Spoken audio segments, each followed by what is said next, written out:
오늘 하나님의 말씀은 여호수아 1장 1절에서부터 9절까지 말씀입니다. 우리 함께 교독하도록 하겠습니다.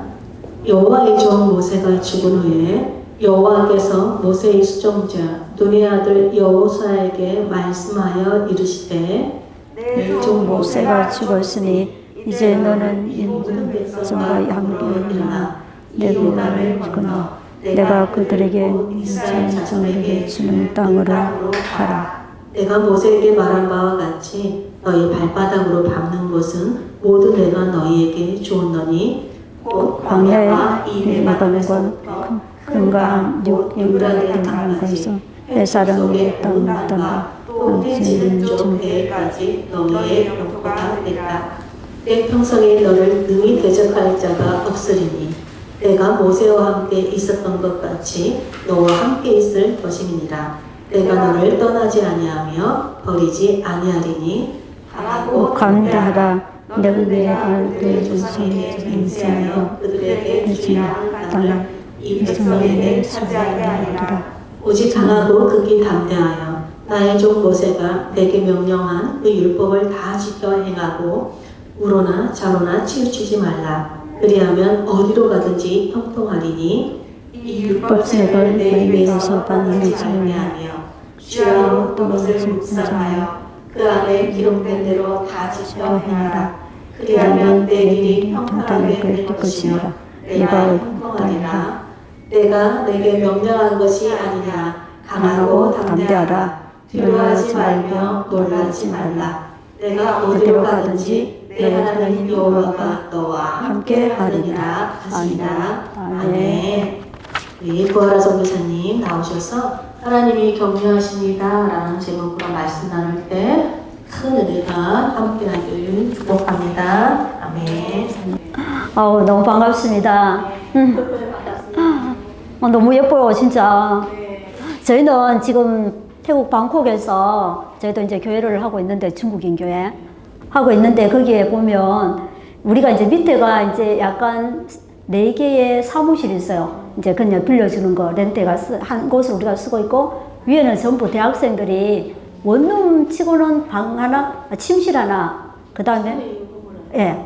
그러니까 개인자 위에는 5층까지 있는데 많아요. 작게 만들어서 젊은이들, 대학생들이 그 앞에서 이제 사용하는데 밥도 못 해 먹고 그냥 단지 잠만 자고 화장실 작은 거 하나 있고 조그만 이제 세면대 정도 그렇게 있는 것 같아요. 그러다 보니까 우리가 예배를 드릴 때 처음에는 몰랐어요. 이제 우리가 지금 작년 7월부터 이제 그곳에 빌려가 쓰는데 거기에서 이제 하다 보니까 얼마 전에 한 달쯤 전이었나? 약간 민원이 들어왔어요. 그리고 우리가 금요일 저녁에 캠퍼스 월십처럼 이제 대학생들이 함께 와서 7시에 예배를 드리고, 그리고 주일날 예배가 11시 있는데, 그러다 보니까 이제 자기들이 주말이고 쉬어야 될 시간 안에 했으니까 좀 시끄럽고 하나 봐요. 근데 이제 태국 문화 안에서는 남에게 패 끼치는 것도 아니고, 자기도 그렇게 뭐 남한테 터치 안 하는 거, 서로 터치 안 받고 터치 안 하는 거, 이런 형태의 문화들이 많아서 잘못하면 파출소에 신고를 하게 되면 조사를 나와요. 그래 이제 민원이 사무실을 통해서 받았을 때, 그러고 나니 갑자기 이제 예배가 오는데 드리려니까 위축이 되는 거예요, 마음 안에서. 이거 너무 크면 어떡하지? 혹시나 갑자기 오면 또, 그리고 이제 그때까지만 해도 저희가 은퇴비자로 했기 때문에 은퇴비자 가지고는 아무것도 할 수가 없어요. 하면 안 되고, 그냥 은퇴비자는 돈 많으니까 50세 이상 된 사람들이 가서 그냥 돈을 사용하라는 거. 많이. 예. 그렇기 때문에 이제 다른 어떤 일들을 하면 안 돼요. 그래서 약간 그런 것들이 왔을 때 예배 안에 막 이런 긴장하는 느낌이 오면서 예배가 잘 안 되더라고요. 그러가면서 이제 하나님 앞에 기도하면서, 하나님, 우리가 드려진 예배 가운데, 우리가 이러다 보니까 자꾸 우리의 예배가 하나님 앞에 작아지고 위축되고 이런 모습 안에 있는데, 하나님, 우리가 정말 하나님 앞에 기쁨으로, 중국 찬양이 좀 시끄러워요. 특히 이제 신나는 찬양들은 좀 하면 완전히 엄청 크거든요. 우리도 막 신나고 막 이렇게 했었는데, 그러고 보니까는, 내가 부탁할 때도 찬양 인도하는 형제한테 조금 너무 큰 찬양 말고 좀 하나님 앞에 전심으로 그냥 나가는 찬양을 하면 어떻겠나, 이렇게 하고 있는 내 모습을 보면서 참 마음이 그렇더라고요. 여기 오니까 이제 되게 좋은 게, 친구도 높고 아내도 너무 예쁘고 안에서 마음껏 찬양해도 누가 뭐 이렇게 할 사람 없을 것 같고 이런 것들이 제 안에 참 좋은 것 같아요. 특히 우리 이제 한 식구가 또 늘어나는 거 보니까 되게 기쁘고 감사하고 그러니까 너무나 감사한 이런 시간들 가운데 함께하게 돼서 기쁘고 감사합니다. 오늘 읽었던 말씀 가운데 말씀 보면 모세가 죽고 나서 모세가 감당했던 일들이 이제 여호수아에게 주어지고 있어요. 400년 동안 애굽에서 종살이하고 40년 동안 광야 생활했던 이스라엘 백성들이 이제 그들이 꿈에 그리던 그 가나안 땅에 들어가기 바로 직전이에요. 이제 바로 요단강만 건너면은 그들이 그렇게 기다렸던 그 바로 앞에 가나안 땅인데 모세가 죽었어요. 이스라엘 백성에게 있어서 모세는 어떤 존재였을 것 같아요? 거의 제가 볼 때는 하나님 수준 가까운 그 정도의 영향력이 있는 사람이었어요. 모세에 의해서 출애굽했던 이스라엘 백성들이 이제 여호수아에 의해서 이 약속의 땅 가나안 땅으로 들어가게 됩니다. 가나안 땅 바로 앞에 있는 이스라엘 백성들에게는 그들이 그렇게 기다렸기 때문에 기대와 설렘이 있었을 거예요. 어떤 하나님이 주셨던 땅이기 때문에 우리가 그 40년 동안 그렇게 못 들어가고 기다렸던 땅이기에 그 기대뿐만 아니라 그리고 또 하나는 그 땅에 낯선 땅이잖아요. 한 번도 가보지 않았던 땅이었기 때문에 그들이 그 땅에 들어갔을 때 어떤 상황이 있을지 모르기 때문에 그들의 두려움과 염려도 아마 그런 마음들도 동시에 있었을 것입니다. 여호와께서 모세 역할을 이제 여호수아에게 맡기고 있어요. 여호수아가 이스라엘 백성들을 이끌고 이제는 가나안 땅에 들어가서 그 땅을 정복하라고 말씀하고 있는 것이에요. 아까 읽었던 말씀 가운데 거기 보면 6절하고 7절하고 9절에 보면 여호수아에게 3번씩이나 하나님께서 마음을 강하게 하고 담대히 하라고 말씀하시는 것을 볼 수가 있어요. 3번이나 말한다는 것은 여호수아 안에 얼마나 많은 두려움과 염려가 있었는지 우리가 짐작할 수가 있어요. 그렇다면 여호수아는 왜 그렇게 두려웠을까요? 1절에 보면 모세에 대한 소개가 나오고 있어요. 모세를 소개할 때 뭐라고 얘기하고 있죠? 여호와의 종이라고 얘기하고 있어요. 혹시 한 분이 신명기 34장 10절 말씀 한번 읽어주시겠어요? 신명기 바로 앞에 있죠. 여호수아 앞에. 그 후에는 이스라엘에 모세와 같은 선지자가 일어나지 못하였나니 모세는 여호와께서 대면하여 아시던 자요. 네, 감사합니다. 모세는 바로 하나님을 직접 만났고 늘 하나님께 직접 들었어요. 그리고 하나님께 순종하던 사람이었어요. 여호수아에 대해서는 뭐라고 1절에 표현하고 있죠? 모세의 시종 여호수아라고 얘기하고 있어요. 이 말씀을 볼 때 여호수아는 아직까지 어떻게 보면 직접 하나님을 대면하여 알던 사람은 아니었을 수도 있겠다. 이런 생각이 들었어요. 모세가 하나님을 대면하여 아는 것을 여호수아는 늘 옆에서 지켜는 봤어요. 여러분들이 목사님을 통해서 하나님을 보는 것처럼. 그리고 왜냐하면 모세의 시종이었잖아. 늘 옆에 붙어 있었고 여호수아는. 그랬기 때문에 모세가 하나님과 얼마나 친밀한지, 얼마나 하나님을 인격적으로 알고 있는지 그것을 옆에서 여호수아는 늘 지켜봤어요. 그리고 400년 동안 모세를 통해서 하나님께서 행하셨던 그 놀라운 일들을 여호수아도 보았어요. 모세 옆에서. 그런데 혹시나 여호수아 자신이 직접 하나님을 만나지 않았어도 모세를 보면서 하나님은 살아계시는구나. 하나님은 정말 저렇게 역사하시는구나. 여호수아가 느끼고 보고 경험했을 것입니다. 모세가 하던 역할을 근데 이제는 여호수아가 자기 자신이 해야 되는 것입니다.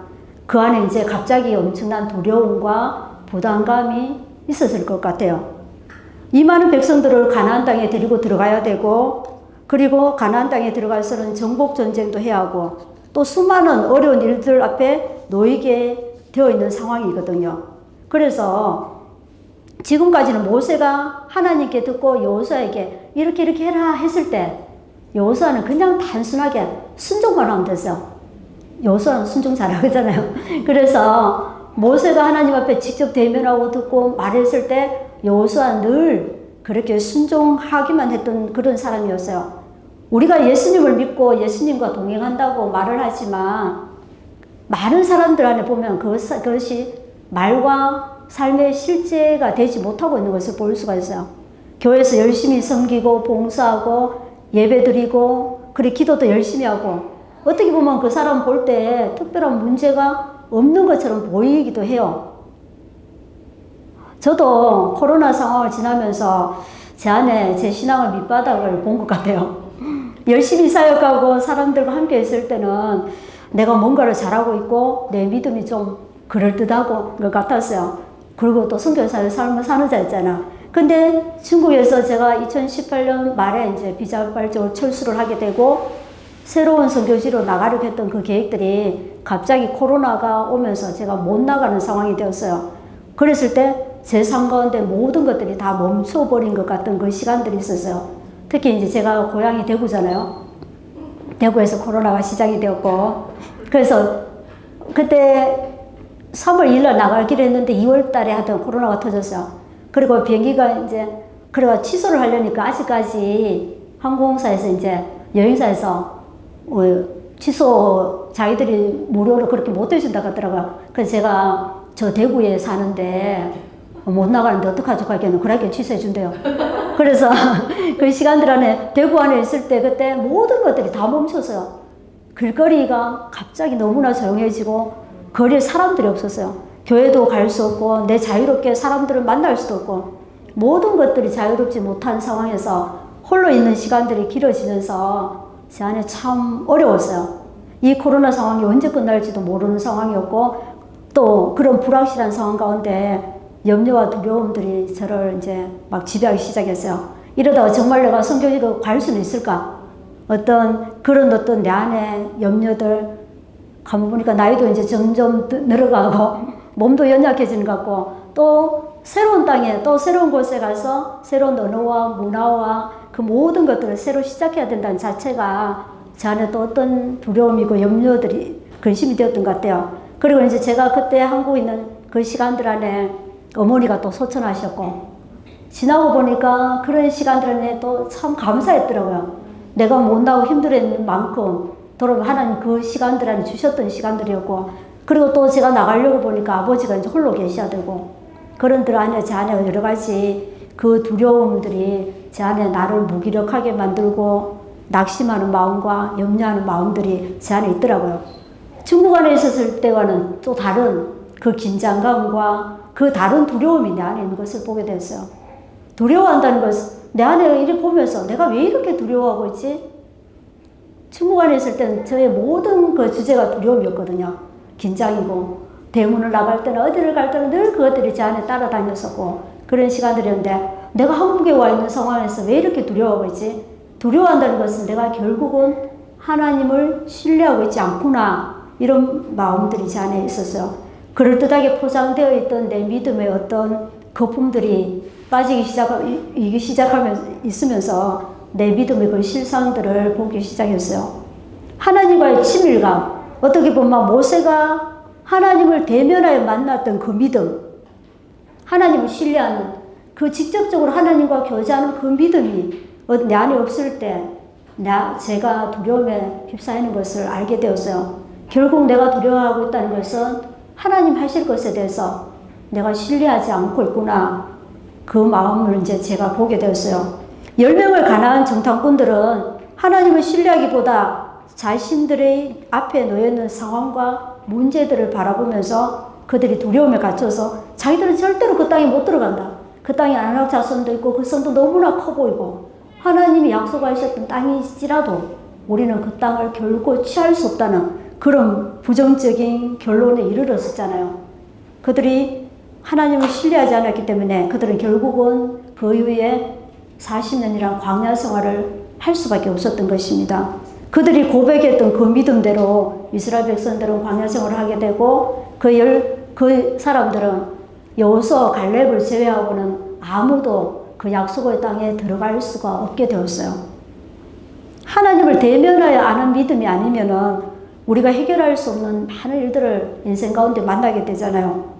우리가 어떤 갑작스럽게 어려움들을 만났을 때 내 안에 옆에 누군가가 함께 했던 사람이 없고 여기 같이 예배드렸던 목사님과 선교사님이 안 계시고 우리 가정만 남았을 때 아니면 내 홀로 남았을 때 그때 나의 믿음이 정말 진짜 믿음이 보여지기 시작하는 것이거든요.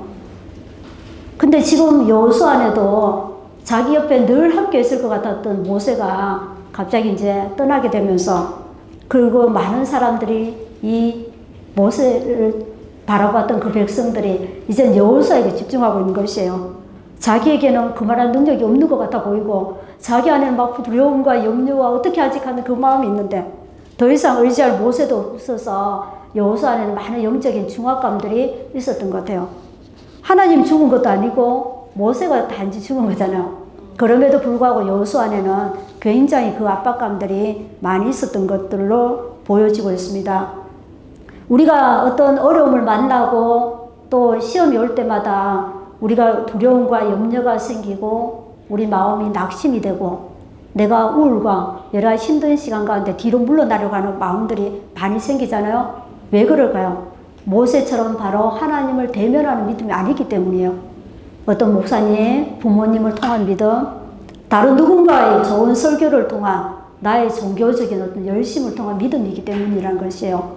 이런 믿음은 언제든지 무너질 수가 있어요. 내가 어려움을 만났을 때 내가 하나님을 기꺼이 멀리 할 수도 있고, 내가 그 가운데 내가 뒤로 물러나서 하나님과의 그 관계 안에서 소원해지는 관계로 나아갈 수도 있어요. 그렇기 때문에 우리가 무언가를 통한 믿음이 아니라 내가 직접 모세처럼 하나님을 만나야 된다는 것입니다. 우리가 많은 설교, 좋은 설교 많잖아요. 설교를 통해서도 하나님 만날 수 있어요. 그렇지만 우리가 내가 하나님 앞에 하나님을 만나고 하나님께 기도하고 하나님께 대면해서 듣고 내가 그렇게 살아내는 그 힘이 우리 안에 있어야지만 우리가 이제 많은 어려움들을 당했을 때 우리가 그것들을 넘어갈 수가 있을 것입니다. 아멘. 우리 안에 하나님과의 그 친밀함이 필요하다는 것이에요. 하나님과의 친밀한 교제. 제가 볼 때는 옛날보다 훨씬 다 우리 청년들이 단단해진 것 같아요. 교회 안에서 볼 때 참 늘 듣는 소식도 제 안에 기쁨이고, 그래서 이 아름다운 곳에 더 많은 청년들이 오면 이제 앞으로 또 하나님 보내주시겠죠. 이 교회에서 기본이 이제 세워지고 났을 때 하나님 그들을 하실 것이라고 믿어집니다. 두려움 가운데 있는 여호수아에게 하나님께서 말씀하셨어요. 1절에 보면 여호수아에게 말씀하여 이르시되, 모세에게 하신 것처럼 여호수아를 하나님 이제 직접 만나주신 것입니다. 그것으로 충분했어요. 그러면서 여호수아는 이제 완전히 바뀌게 되거든요. 그 증거가 24장 29절 말씀 한번 볼까요? 거기 보면 여호와의 종 여호수아라고 표현하고 있어요. 1절에서는 분명히 모세의 시종이라고 표현했거든요. 근데 이제 모세가 받았던 그 표현들 여호와의 종 여호수아라고 얘기하고 있어요. 하나님께서 이렇게 직접 만나주고 났을 때 여호수아의 내용, 그 모든 것들 삶 가운데 여호수아의 삶이 나타나고 있잖아요. 그가 얼마나 하나님 앞에 듣고 순종하고 하나님께 그 삶을 드렸는지, 그래서 이제 마지막 장에 24장 29절에 여호수아를 평할 때 여호수아는 여호와의 종이었다고 얘기하고 있는 것이에요. 하나님께서 여호수아를 격려하고 계세요. 아까 제가 말씀드렸듯이 1장 5절과 9절에 보면 모세와 함께 하던 것처럼 내가 너와 함께 하겠고 버리지도 떠나지도 않겠다고 얘기하고 있어요. 여호수아 안에 있는 그 두려움과 그 부담감들을 알고 계셨던 그 하나님께서 여호수아에게 직접 말씀하고 계시는 거예요. 그리고 또 3번씩이나 마음을 강하게 하고 담대히 하라고 말씀하고 계세요. 그리고 1장 7절에서 8절 말씀 보면 오직 강하고 담대하여 나의 종 모세가 내게 명령한 그 율법을 다 지켜 행하고 우로나 좌로나 치우치지 말라. 그리하면 어디로 가든지 형통하리니 이 율법책을 내 입에서 떠나지 말게 하며 주야로 그것을 묵상하여 그 안에 기록된 대로 다 지켜 행하라. 그리하면 내 길이 평탄하게 될 것이라. 내가 형통하리라. 아멘. 이제 이스라엘 백성들이 가나안 땅에 들어가면 전쟁을 해야 돼요. 근데 전쟁을 앞둔 여호수아에게 전쟁 준비를 철저히 해라, 용기를 내서 이렇게 전쟁해라 하는 것을 말씀하시지 않았어요. 하나님의 말씀, 율법을 지키는 것만이 약속의 땅에서 형통할 수 있는 방법이라고 강조하고 있는 것이에요. 너희들이 하나님 말씀을 지키고 순종할 때 너희가 그 땅에 들어가서 모든 것들이 순조롭게 되고 평탄하게 될 것이라고 약속하고 있는 것이에요. 이렇게 하나님께서 여호수아에게 세 가지 격려들을 하고 계시는 거예요. 하나님의 격려와 하나님이 함께 하시겠다는 이러한 약속들은 여호수아의 아마 평생의 삶 가운데 지속이 되었을 것이고, 여호수아는 하나님 말씀에 철저하게 순종하는 삶을 살아요. 여호수아서 11장 15절 말씀, 지웅 형제님 한번 읽어주시겠어요? 11장 15절. 여호와께서 그의 종 모세에게 명령하신 것을 모세는 여호수아에게 명령하였고, 여호수아는 그대로 행하여 여호와께서 모세에게 명령하신 모든 것을 하나도 행하지 아니한 것이 없었더라. 아멘. 하나님께서 말씀하신 것을 하나도 행하지 아니한 것이 없었다고 말씀해요. 하나님께서 말씀하신 것을 그대로 여호수아가 다 살아냈다는 것이죠. 어떻게 그럴 수가 있었을까요? 바로 하나님을 대면해서 만났어요. 하나님의 약속의 말씀을 여호수아가 이제는 그 말씀을 직접 만난 하나님을 통해서 그 믿음이 신뢰하는 마음이 생겼다는 것이죠. 여호수아가 하나님을 직접 만나고 용감하게 이제 일어나니까 이스라엘 백성들이 이제 모이기 시작해요.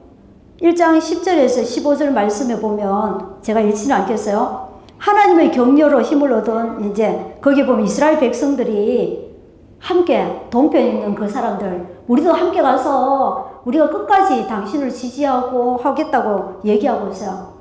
여호수아가 이 하나님의 격려가 있었고, 또한 그 백성들 함께하는 팀원들의 그런 격려를 통해서 여호수아가 이제는 백성들에게 그 리더십을 발휘하기 시작해요. 우리가 하나님의 자녀로 우리가 각 사람의 그 삶의 부르심의 자리에서 믿음으로 살아간다는 것이 참 쉽진 않아요. 우리가 평안하고 아무 어려움이 없을 때는 우리의 믿음의 색깔과 내 믿음의 농도가 어느 정도인지 잘 알 수가 없어요. 내가 가고 있는 이 길이 정말 잘 살고 있는 건지, 아니면 내가 하는 일이 정말 하나님의 뜻 가운데 제대로 가고 있는 것인지, 우리가 눈앞에 보여지는 어떤 상황과 큰 문제들을 만날 때마다 우리가 두려움은 나를 위축되게 만들고 하나님의 그 능력을 제한하게 만들어요.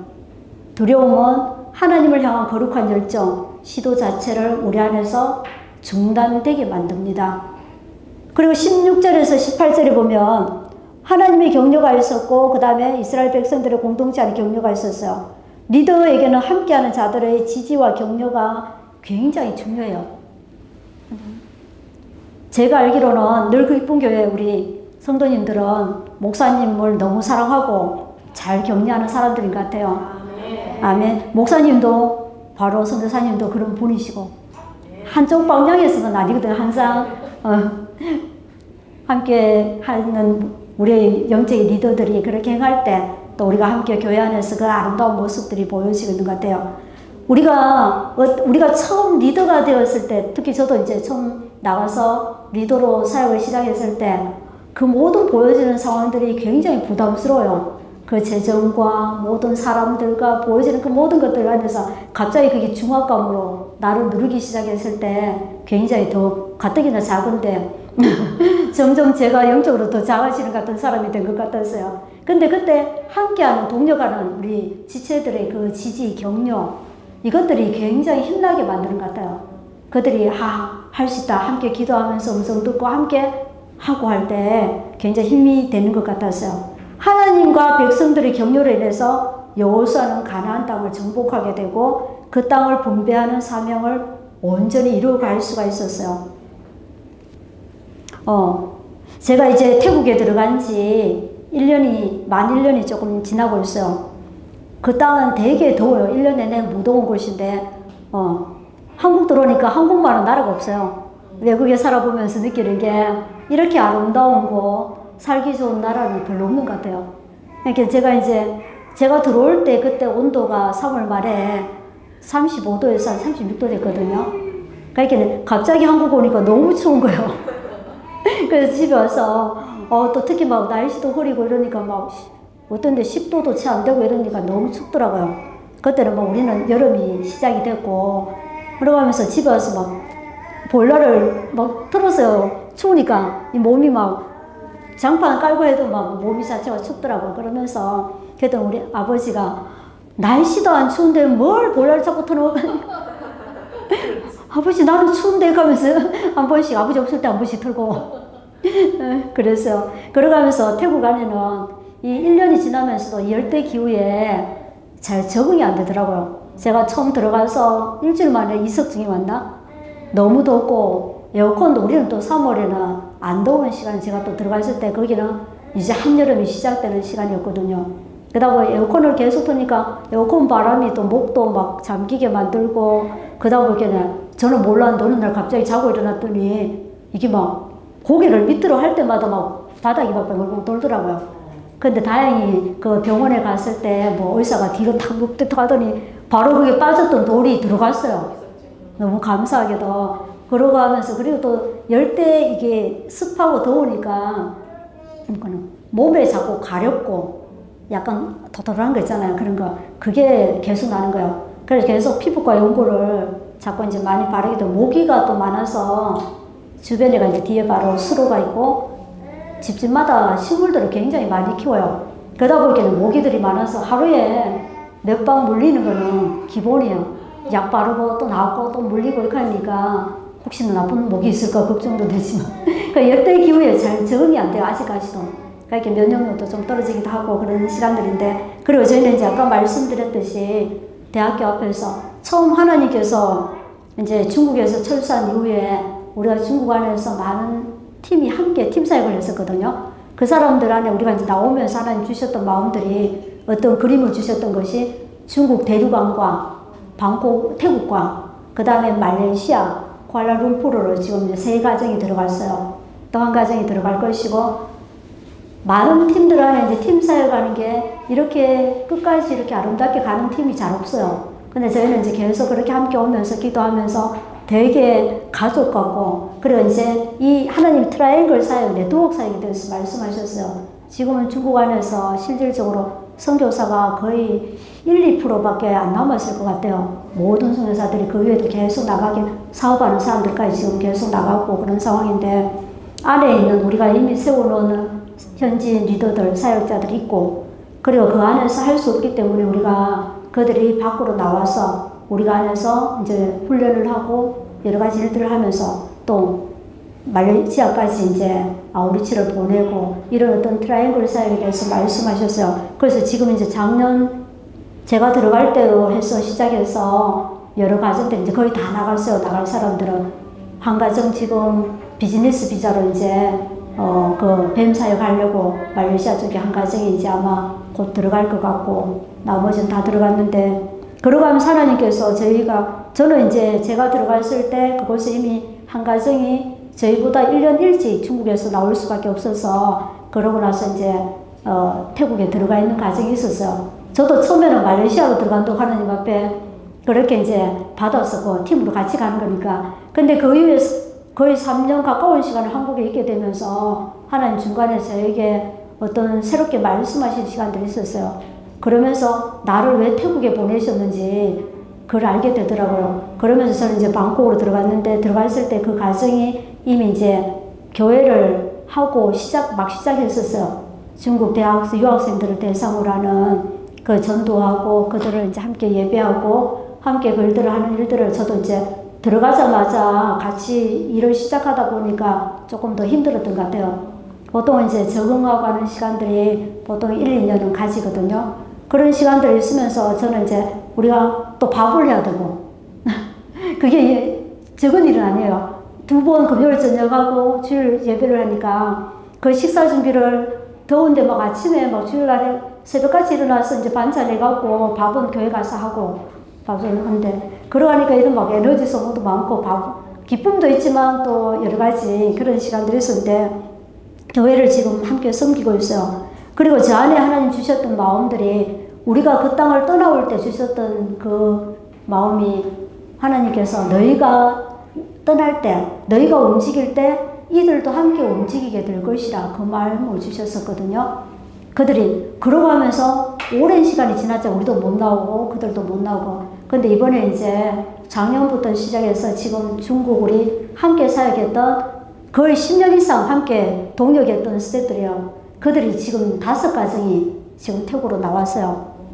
방콕에 1가정이 있고 치앙마이 쪽에 4가정이 나와 있고, 그러면서 그들이 그 나오는 과정이 중국이 좀 쉽지 않았잖아요. 코로나도 있고 종교법을 바뀌면서 못 나가게 모든 길들을 다 막았었어요. 그래서 빗손내도 계속 기도하고 계시는데 그 과정이 나올 때 진짜 사진 보면 출애굽하는 것 같았어요.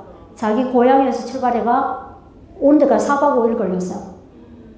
안에서 고향에서 한 도시까지 나오는 데까지 또 기차 타고 나오고, 거기서 또 한 번 또 움직이고 하면서, 그러다 또 이제 중국 안에서도 저 밑에 광저우까지 한 번 비행기 타고 와서 거기서 또 태국으로 나왔는데, 그 준비하고 한 번 취소된 딜레이 되면서 그 기다리는 시간 함께 기도하면서 저희들도 막 긴장하고 나올 수 있나 막 이런 부분들 안에서 지금 5가정이 나왔어요. 그래서 우리가 지난 1월 달에 그들을 대상으로 신입 선교사 훈련을 치앙마이 가서 했어요. 2주간. 처음에는 그냥 그들이 그 안에서 힘들었던 시간들 들어주는 시간만 해도 엄청났어요. 그게 한 자매 가정은 저기 이제 북경 학교장이었는데, 그 북경이 제일 처음 우리가 나올 수밖에 없었던 시작이 북경이었거든요. 그때부터 도시마다 다 이렇게 진행이 되는데, 학교 시작하기 이틀 전에 학교와 학생들 숙소와 다 왔었어요. 그래서 모든 것들을 다 차도 다 뺏어가고 안 돌려줬어요. 그런데 그 자매가 학교장이었는데, 그 자매가 그 이후에 자기가 이제 끝나고 다 뭐 정리하고 조사받고 이제 다 고향 흩어지게 됐는데, 시댁은 다 다른 도시잖아요. 그래서 2년 동안 7번을 이사를 했어요. 근데 7번 이사하는 동안 그 사람들이 따라 붙는 거예요. 계속. 그러니까 이 안에 트라우마가 엄청난 거예요. 나중에 자기가 성이 다른데도 그것만을 전담으로 따라 붙는 그 경찰이 있는 거예요. 그러가면서 나중에는 정말 막, 그래, 지금 나왔는데도 불구하고 여기서도 당분간 우리하고 약간 좀 그냥 멀리 하고 싶대. 그 트라우마가 아직까지 그 안에 있으면서 그런 걸 들을 때 참 마음이 그렇더라고요. 걔가 그 자매 안에 딸이 하나 지금 2학년짜리가 2학년인가? 9살인데. 2, 3학년쯤 되는 것 같아요. 딸이 그림이 있어서 자기 엄마가 그때 힘들었을 때 엄마가 방바닥에 이렇게 자리에 엎드려 누워갖고 아무것도 안 하고 성경책과 피놓고 이래가 있는 그 그림을 이제 그려는 그림을 보여주는데, 엄마가 밥도 아무 무기력한 상태까지로 가더라고요.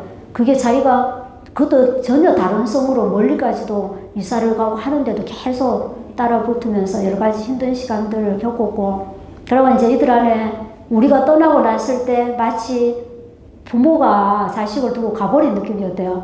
그러니까 우리는 그 3년의 시간 우리 안에서 우리도 회복하는 시간이 굉장히 힘들었잖아요. 근데 이들은 그걸 도와줄 사람이 없는 거야, 그 안에서. 그러니까 갑자기 리더들이 어느 순간에 막 거기에 떠나게 되고 하면서 그들은 아직도 그게 해결이 안 된 사람들이 많이 있어요. 지금 나와 있는 사람들은 요번에 이제 그런 모임들을 하고 하면서 많이 풀어지고 나누고, 그리고 또 하나는 우리가 이제 우리는 방콕이고 자기들 들어온 곳은 그 다른 도시잖아요. 그러니까 우리도 그때 금방 들어가고 여력이 없는 거예요. 그러다 보니까 자기들 안에 또 소원함들도 있고, 같은 옛날에 그랬는데 돌아보지도 않는 것 같고, 힘든 시간들에 있을 때 그런 여러 가지 마음들. 근데 만났을 때 그냥 보는 것 자체가 너무 오랫동안 기다리고 보고 싶고 막 그리워했던 그 시간들이 있기 때문에 저희들이 보면서 너무 좋았어요. 그다음에 2주간의 시간을 보내면서 많이 회복되고, 그러면서 하나님께 저희들에게 주셨던 마음이, 너희들이 움직일 때 그들도 따라 함께 움직일 것이라는 말씀을, 하나님의 그 약속들을 이루어 가시는 시간들 안에 그걸 보는 시간이어서 너무 감사했어요. 이제 시작이고 또 이들을 통해서 이제 계속 앞으로 이제 또 많은 일들이 일어날 것이라고 믿어지고요. 그러고 하면서 이번에 이제 이들 안에 있는 사람들도, 교회사에 가는 사람들도 있지만, 그들이 뭔가를 이제 나오고 싶은 거예요.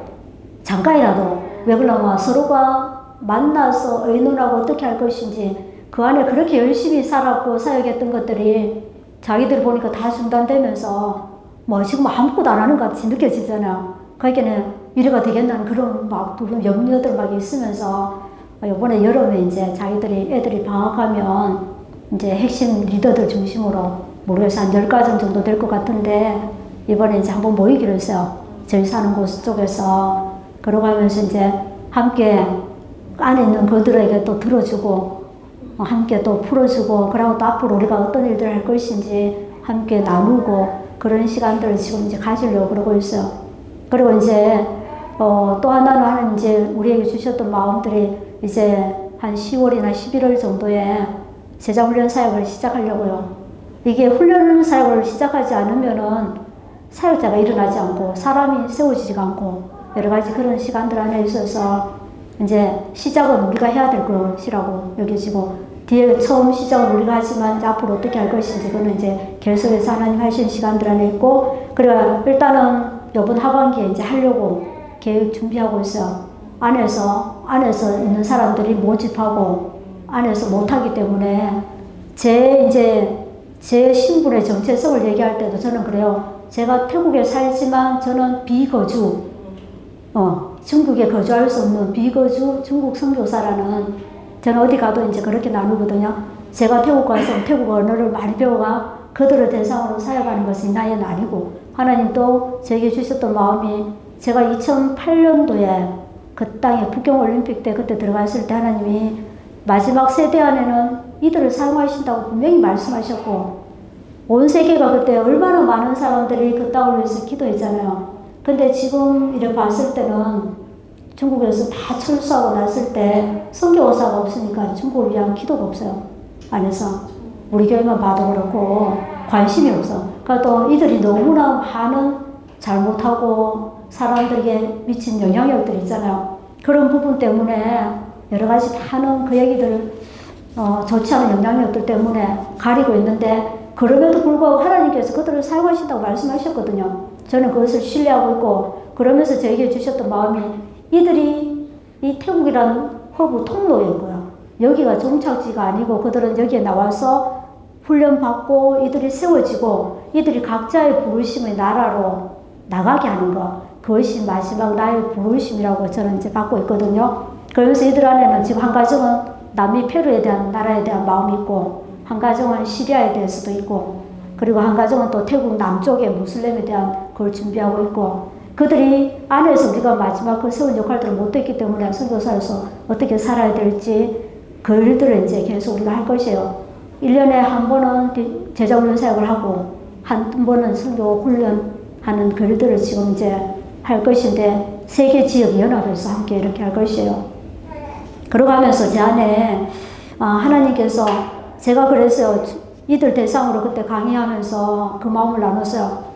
너희들이 하나님이 너희 나라를 사용하겠다고 말씀하셨는데 이런데 너희들이 딴 나라에 들어갔을 때 아무도 중국 사람들 웰컴하지 않으면 어떡하겠냐고. 우리가 중국에 갔을 때는 그래도 많이 웰컴 받았거든요. 선교사라는 그 마음 안에서.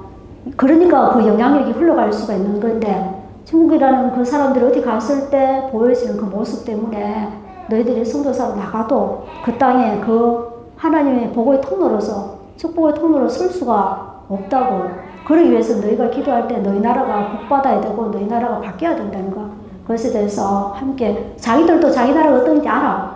여러 가지 그런 부분에 대학생들 안에는 유학생들 이렇게 대하다 보면 그들은 그런 얘기 많이 해요. 자기 나라 비판적인 애들 많아요. 안에서는 못하지만 이제 나와 보니까 이렇게 보면서 그래서 굉장히 대학생들 안에 그런 마음들이 많이 있는 것 같고 그러면서 하나님께서 저에게 저 한 텀이라는 마음을 주셨는데 몇 년이 될지 모르겠어요.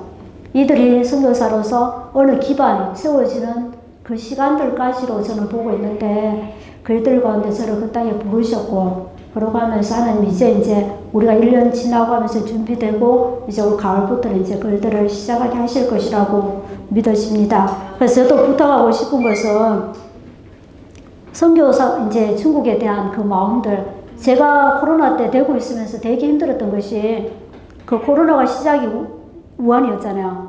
그러가면서 많은 한국 사람들 안에 그 우한 욕하고 그런 것들이 또 그게 반사적으로 되고 또 욕하는 그 일들 가운데 있으면서 제 안에 아직까지 저는 그래도 중국에 대한 마음들이 이게 약간 공격하는 보다는 그래도 방어적인 마음이 있잖아요. 그러가면서 그 소리를 들을 때마다 참 마음이 아프더라고요.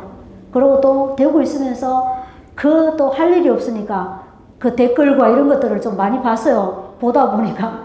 그러고 하면서 굉장히 힘들더라고요. 뭐 막 대구 사람들 다 뭐 일본 가라고 뭐 이러는 거야. 나 일본 한 번도 가본 적도 없는데 아직.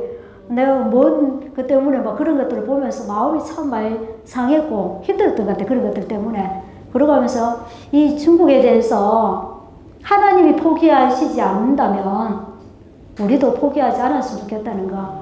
한국 교회가, 한국 성도들이, 세계 나라가 이 중국에 대해서 지금 보여지는 모습은 아유 소망도 많이 없어 보이고 여러 가지 그런 것들이 있지만 그들에 대해서 우리가 포기하지 않으면 또 하나님이 우리를 통해서도 그들을 행하실 것이고 지금 선교지에는 선교사가 우리 세대가 끝나면은 없어요. 제가 보기에는 지금 거의 나이들이 다 많아요. 거의 장기 사역자들밖에 없어요. 그리고 기본이 40대 후반, 내가 볼 때는 거의 50대 이 정도가 많고요. 그러니까 길게 봐도 10년, 15년 가겠어요. 그리고 저희들은 후원하는 많은 사람들도 다 우리 나이대들이잖아요. 그러니까 그들도 이제 나이가 들어가면 더 이상 그렇게 할 수 없는 시기가 올 것이고 이런 것들 안에서 우리가 할 수 없는 시기가 온다는 거죠. 멀지 않았고. 근데 지금 중국 우리 지체들은 나이 많은 이제 가정이 40대 초반 간 넘었어요. 그래도 아직까지 30대 후반, 40대 그 정도 되는 나이들이거든요. 그리고 빗손내 가정이 이제 4월 25일 날 5대가 태어나요. 시엔에도 힘내세요. 5째? 요셉이야, 요셉. 5째 이름은. 그 집에 많아. 에녹도 있고, 요셉도 있고, 하나님 선하신다 할 때 미선이 그것도 있고. 하여튼 얘들을 보면서 솔직히 처음에는 자기들도 생각 안 하면 하나님 주신 그게 넷째부터야. 넷째, 5째는. 그러고 하면서 저도 저희 기도 동역자들한테 나누려니까 넷째까지 태어날 때도 나눌 때가 좀 그런데 5째 가졌다고 얘기하기가 좀 제 안에도 좀 약간 마음이 부담스러운 거예요. 사람들이 한국 사람들 생각할 때 무슨 선교사가 아만 그렇게 많고 이런 생각들 있잖아요. 그게 느껴지니까 쉽게 못 나누겠더라고요. 그러고 하면서 하나님 앞에 계속 이제 기도하고 이렇게 했을 때 하나님 저희들에게 예배할 때 주셨던 마음이 이들이 다음 세대라는 것에 대해서 말씀을 주셨어요. 그들이 이런 진짜로 왔을 때 애들이 지금 다 국제학교 영어로 수업을 하거든요. 영어 수업을 하는데 애들이 잘 따라가. 의외로 한국 애들이 잘 못하는 애들이 있어요. 근데 얘들을 보면서 나오기 전에 집에서 자기들도 그 이제 고향 돌아가 기다린 그 시간에 미국 홈스쿨링 그 교재를 가지고 그 화상으로 있잖아요. 그걸 좀 시켰던 것 같아요. 그러고 하면서 약간 이렇게 애들이 되게 얘들을 보면서 그러니까 다음 세대를 마음 주셨을 때 야들은 언어도 뛰어넘어. 문화도 뛰어넘어. 얘들은 어디 가도 살아내시는 힘이 뭐예요. 그러면서 우리 5까지 나왔다 했잖아요. 여기 애가 몇 명이잖아요. 6까지 14명이에요. 이 집에 5. 치앙마이에 세 아들이 있었는데 3월달에 넷째 아들이 태어났어요. 그러니까 우리 안에 아니 도대체 다 나오는 사람들이 다 많아. 이러고 하면서 하나님이 이들이 정말 글로벌하게 이들이 어디를 갈 수 있든지. 근데 이래 보면서 느끼는 게 한국 선교사 자녀들은 DTS도 잘 안 해. 그 부모들의 삶과 이래 보면서 약간 이러면 그죠? 이거 자체를 잘 좀 그런데 얘들도 사춘기가 되고 또 어떻게 될지 알 수는 없지만 하나님께서 이들이 그리고 중국인들이 앞으로 이제 일들을 선교의 중심 역할들을 할 시대가 온다는 거 지금 당장은 이래 보이지만 그랬을 때 이 자녀들이 어떻게 변할지 모르잖아. 그러고 하면서 안에 그래 너무 예뻐. 애들 보는 게 시에도 보니 너무 예쁜데 저도 막 옆에 와가 그러면은 5 이제 쭉 내리잖아요. 4명이 차에서 내려가지고 오면은 야, 우리는 먼저 와서 기다려 이러고 있으면 한 명씩 와서 허깅하고 들어가고 하나씩 들어가. 그러가면서 지금도 맨날 보고 싶다 하고 있잖아. 그 라인을 통해서 얘기하고 그러니까 애들 보는 기쁨이 참 많더라고요. 어른 정도는 별로 없고 아직까지. 그러가면서 하나님 우리가 정말 기도할 때 하나님의 그 마음으로 이 중국을 좀 품어주셨으면 좋겠다는 마음이 있습니다. 그래서 이미 기도하고 계시고 알고 있고 그렇지만 한국교회가 그럴 수 있도록 우리가 함께 좀 기도했으면 좋겠고요. 우리도 때로는 주님의 이 격려가 많이 필요해요.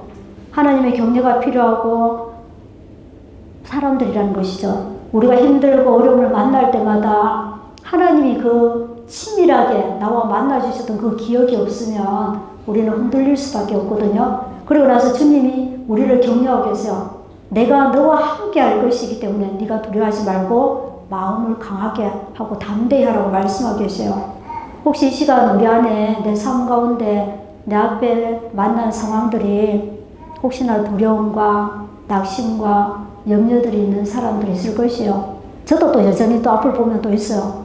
그럴 때 주님이 주시는 그 격려로 또 우리 안에 있는 지체들의 그 격려로 말미암아 우리가 좀 새롭게 믿음의 발걸음을 세우는 시간들이 되었으면 좋겠어요. 마음을 강하게 하고 담대히 하라. 내가 너와 함께 할 것이다. 내가 너를 떠나지도 아니하고 너를 버리지도 아니하리라. 제가 중국에 있을 때 하나님 늘 그렇게 제가 뭐 너무 두려워하니까 내가 너와 함께 하는데 뭐가 그렇게 두렵니? 아 주님 맞아요. 그 주님이 함께 하시면 내가 뭐가 두렵죠. 근데 예배 딱 끝나고 기도하고 돌아서서 상황을 딱 보면 또 두려워요. 대문 나갈 때도 두렵고 막 그런 것들이 제 안에 쉽지 않더라고요. 그러면서 우리가 정말 이 두려움이 올 때마다 우리가 눈을 들어서 하나님을 바라봤으면 좋겠어요. 내 눈에 세상이 크게 보일 때는 하나님이 작거든요. 작아지거든요. 하나님이 크게 보일 때는 그 문제들이 아무것도 아닌 것처럼 보여서 솔직히 저도 이번에 올라와서 이제 건강검진하고 이러고 하면서 여러 가지 많은 내 마음 가운데도 이제 건강에 대한 염려들이 생기는 거예요. 앞으로 그래 어떡할까 막 안 생긴 일까지도 걱정하기도 하고 그런 모습을 보면서 그럼에도 불구하고 우리가 하나님과 함께 걸어가는 이 시간들이 저에게도 축복이고 또 우리가 힘들 때마다 하나님이 우리도 일으켜 주시잖아요. 그럴 때마다 우리 안에 정말 하나님과 만났던 그 기억들, 따뜻한 기억들, 친밀함에 대한 기억들 여러분들이 많이 가졌으면 좋겠어요. 이 여호수아가 모세를 통해서 만났던 그 하나님이 아니라 자기가 직접 하나님 말씀하시고 듣고 하나님을 대면한 그 믿음이 되었을 때 여호수아는 담대하게 평생을 하나님 앞에 그렇게 그 일들을 행하면서 순종하며 살았었거든요. 그리고 마지막에 여호수아 그러잖아요. 24장에 가면 나는 하나님 우리 가정을 하나님만 섬길 거다. 너희는 어떡할래? 결정해라 막 이러잖아요. 그럼 본인이 경험하지 않고는 못 얘기하는 거거든요. 그랬을 때 여러분들 안에 저도 이 늘 기쁜 교회 주님이 늘 함께 하시는 동행하시는 늘 기쁜 교회와 저도 함께 동역자로 서 있다는 것이 저에게 너무나 기쁨이고 축복이고 그 기도로 말미암아 저도 먹고 살고 있고 제가 언제까지 서 있을지 모르지만 함께 이 마지막까지 여러분들의 기도를 통해서 제가 먹고 힘날 것입니다. 아멘. 기도하고 마치겠습니다. 강하고 담대하라. 두려워하지 말며 놀라지 말라. 내가 어디로 가든지 내 하나님 여호와가 너와 함께 하느니라. 하나님 아버지 누구보다도 우리를 사랑하시고 우리를 잘 알고 계신 하나님 아버지 이 시간 말씀 가운데 우리를 만나주시고 우리를 또 격려해 주셔서 감사를 드립니다. 우리가 눈앞의 상황을 바라볼 때는 염려와 두려움으로 인해 포기하고 싶고 아무것도 할 수 없을 것 같아 보이지만 그때마다 함께 하시겠다고 약속하신 그 하나님의 말씀을 우리가 이 시간 믿음으로 붙잡습니다. 주님이 우리를 위하시고 우리와 함께 하신다면 우리가 무엇을 두려워하겠습니까? 하나님, 그 여호수아와 갈렙이 열정탐꾼과는 다르게 하나님이 우리와 함께 하시면 우리가 능히 취할 수 있다고 고백했던 것처럼 아버지 하나님, 우리도 그렇게 하나님 주님 앞에 서 있기를 원합니다. 우리가 누군가를 통한 믿음이 아니라 모세처럼 여호수아처럼 주님을 대면하여 하는 믿음 되게 해주시옵소서.